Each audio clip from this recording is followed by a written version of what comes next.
Trading বার্তায় আপনাদের সকলকে ওয়েলকাম জানাচ্ছি এবং আজকে ডিসকাস করব এই 10M স্ট্র্যাটেজি যদি আমরা ব্যবহার করি কেন আমাদের কখনোই ভুল করেও 10টার আগে কোনো রকম কোনো ট্রেড করা চলবে না। চলুন ডিসকাস করি। এবং আমাদের পক্ষে কিন্তু এটা খুবই ডিফিকাল্ট যে ট্রেড না করে আমরা কোনো স্টক এরকম ভালো মুভমেন্ট দিচ্ছে অথচ এন্ট্রি না করে 10টা পর্যন্ত যে আমাদের ওয়েট করে থাকাটা এটা কিন্তু খুবই ডিফিকাল্ট, বিশেষ করে বিগিনারদের জন্য।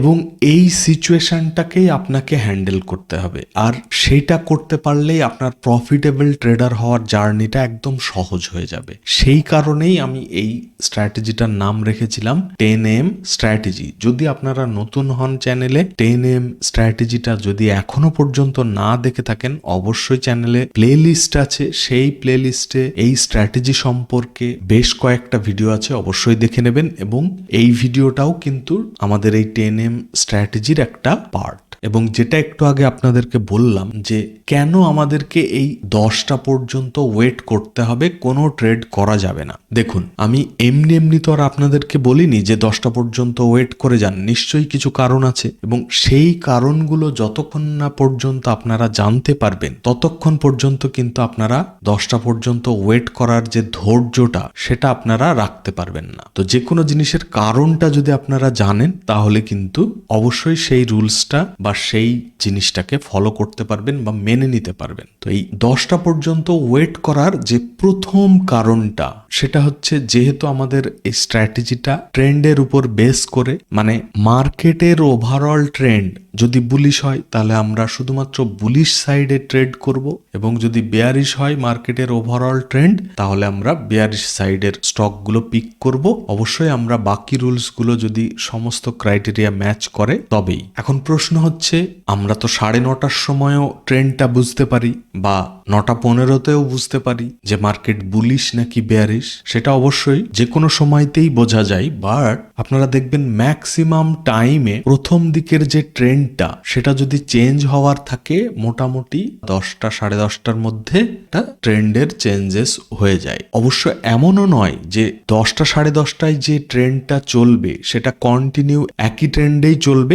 এমনও নয়। বাট ম্যাক্সিমাম দিনে কিন্তু 10টা 10:30টায় যে মার্কেটের ট্রেন্ডটা শুরু হয়, বুলিশ বা বেয়ারিশ যাই হোক, সেই ট্রেন্ডটা কিন্তু বেশ খানিকক্ষণ স্টে করে এবং বেশিরভাগ দিনই সেই ট্রেন্ডটা সারাদিনই চলতে থাকে। কোনো দিন সেটা হয়তো খুবই কম দিন হবে, মাসে হয়তো 1-2 দিন, বাট ম্যাক্সিমাম দিনেই কিন্তু এই 10টা 10:30টার দিকে যে ট্রেন্ডটা শুরু হয় সেইটা কিন্তু কন্টিনিউ একটা করার হাই চান্স থাকে। তো এই মার্কেটের ওভারঅল ট্রেন্ডটা যাতে আমাদের বুঝতে সুবিধা হয় এবং স্টেবল একটা ট্রেন্ড চালু হওয়ার পরে আমরা যেন ট্রেড করি, তো সেই কারণেই কিন্তু এই 10টা পর্যন্ত ওয়েট করা। কারণ 9:15তে মার্কেট ওপেন হওয়ার সঙ্গে সঙ্গে বা 9:30 পর্যন্ত দেখবেন যারা বিটিএসটি করে, এসটিভিটি করে, তারা পজিশন ক্লোজ করে বা নতুন পজিশন ক্রিয়েট করে। তো এন্ট্রি এক্সিটের একটা হিউজ পার্টিসিপেশনের কারণে মার্কেটে প্রচুর ভোলাটিলিটি থাকে এবং এই 10টা 10:30টার দিকে মার্কেট একটু স্টেবল হয় এবং তখন যে ট্রেন্ডটা থাকে সেই ট্রেন্ডটা কিন্তু মার্কেটে বেশ কিছুক্ষণ স্টে করে। তো সেই কারণে আমরা এই 10টা পর্যন্ত ওয়েট করব।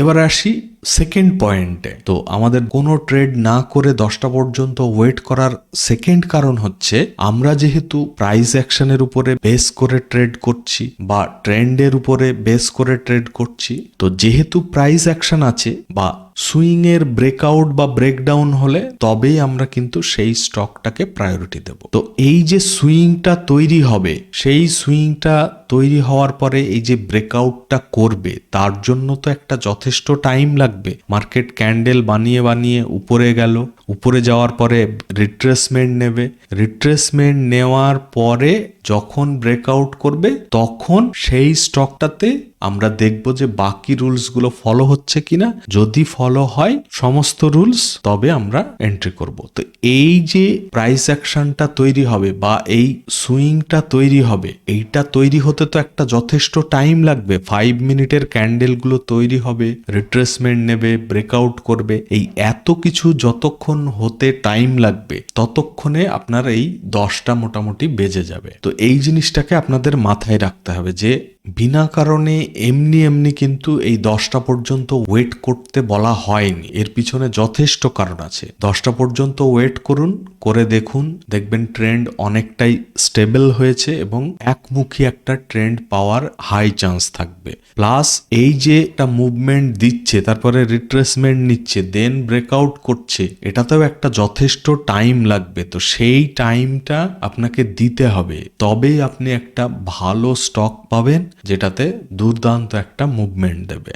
আর আপনারা সকলেই জানাবেন যে টেলিগ্রামে আমি কিন্তু এখন 2 রকম আমার ওয়াচ লিস্ট শেয়ার করি। এক হচ্ছে প্রাইস অ্যাকশনের উপরে বেস করে, সেকেন্ড হচ্ছে এই 10 AM স্ট্র্যাটেজির উপরে যেগুলো বেস করে আমি আমার ওয়াচ লিস্ট তৈরি করি। সেই দুটো ওয়াচ লিস্ট কিন্তু টেলিগ্রামে আমি শেয়ার করি। তো আমি ভাবছি শুধুমাত্র 10 AM স্ট্র্যাটেজির উপরে বেস করে যে স্টকগুলো আমি আমার ওয়াচ লিস্টে অ্যাড করব, সেই স্টকগুলো আপনাদের সঙ্গে শেয়ার করব। এই প্রাইস অ্যাকশনের জন্য যে স্টকগুলো আমি আমার ওয়াচ লিস্টে অ্যাড করছি বা আপনাদেরকে শেয়ার করছি, সেই স্টকগুলো আমি আর শেয়ার করব না।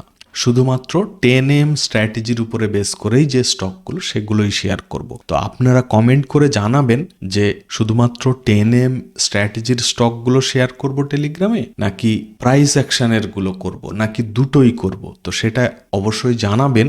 আর প্লিজ ভিডিওটাকে লাইক করবেন। চ্যানেল যদি এখনো সাবস্ক্রাইব করে না থাকেন অবশ্যই সাবস্ক্রাইব করে নেবেন। তো আজকে আর এই ভিডিওটা বেশি বড় করলাম না, আপনাদেরকে রিকোয়েস্ট করব যে 10 AM স্ট্র্যাটেজিটা অবশ্যই আপনারা ভালো করে এর প্রত্যেকটা রুলস বুঝে সেটাকে ফলো করার চেষ্টা করুন, এবং এর স্ক্রিনারও আপনাদেরকে প্রোভাইড করেছি, প্লাস টেলিগ্রাম তো আছেই। তো যদি ভালোভাবে রুলস ফলো করে থাকেন অবশ্যই কিন্তু আপনার প্রফিটেবল ট্রেডার হওয়ার জার্নিটা এই স্ট্র্যাটেজি থেকেই শুরু হতে পারে। তো আজকের ভিডিওটা এর থেকে বেশি বড় করলাম না, আপনারা সকলে ভালো থাকবেন। Thank you, bye by.